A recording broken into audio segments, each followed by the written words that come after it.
7.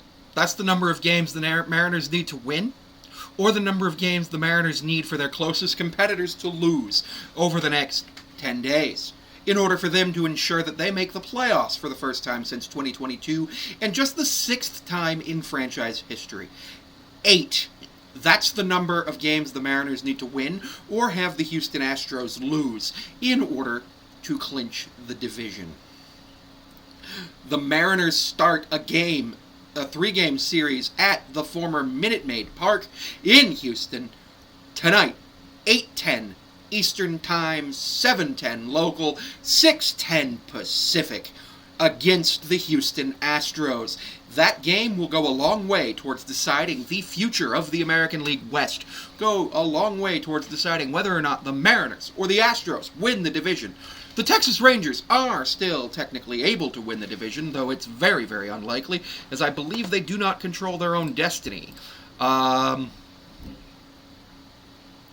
Yes, they do not control their own destiny for any seed. However, they have not been eliminated from anything except the number 1 seed in the American League. The Blue Jays need only 6 wins or losses from the teams chasing them to clinch the number 1 seed. Right now, the Mariners hold the 3 seed. They hold a tiebreaker over the Astros, but the first tiebreaker is head-to-head record, and the series is currently tied. So if one team wins 2-1 or 3-0 in this series, that team will own the tiebreaker. Today's game has Bryan Woo on the mound for the Mariners.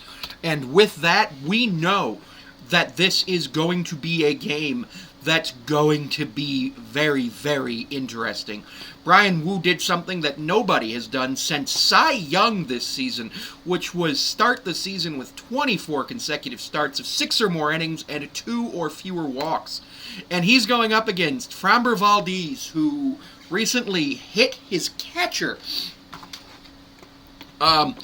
because they got crossed up, and it was a whole thing.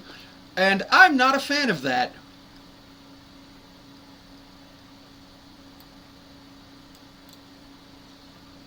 I am not a fan of that at all, and it's a major problem when you do that. Obviously, we know all of the controversy surrounding the Astros over the last few years in terms of the World Series win and everything like that. But this game, tonight, tomorrow, and then finishing off on ESPN Sunday Night Baseball, these 3 games will determine, most likely, whether or not the Mariners not only make the playoffs, but win the division for the first time since 2001, when they won 116 games, and then unfortunately fell to the Yankees, who would eventually fall to the Diamondbacks, who did have, Randy Johnson on the team. This game means everything for the Mariners. Dan Wilson, I'm sure, will throw his best 9 out there. Dan Wilson will be quick to use his leverage arms. He will not care if his leverage arms have to pitch 3 or 4 straight days, as Mooney pitched yesterday. Because after this, it's 3 games against the Rockies at home, and then 3 games against the Dodgers to finish off the season at home.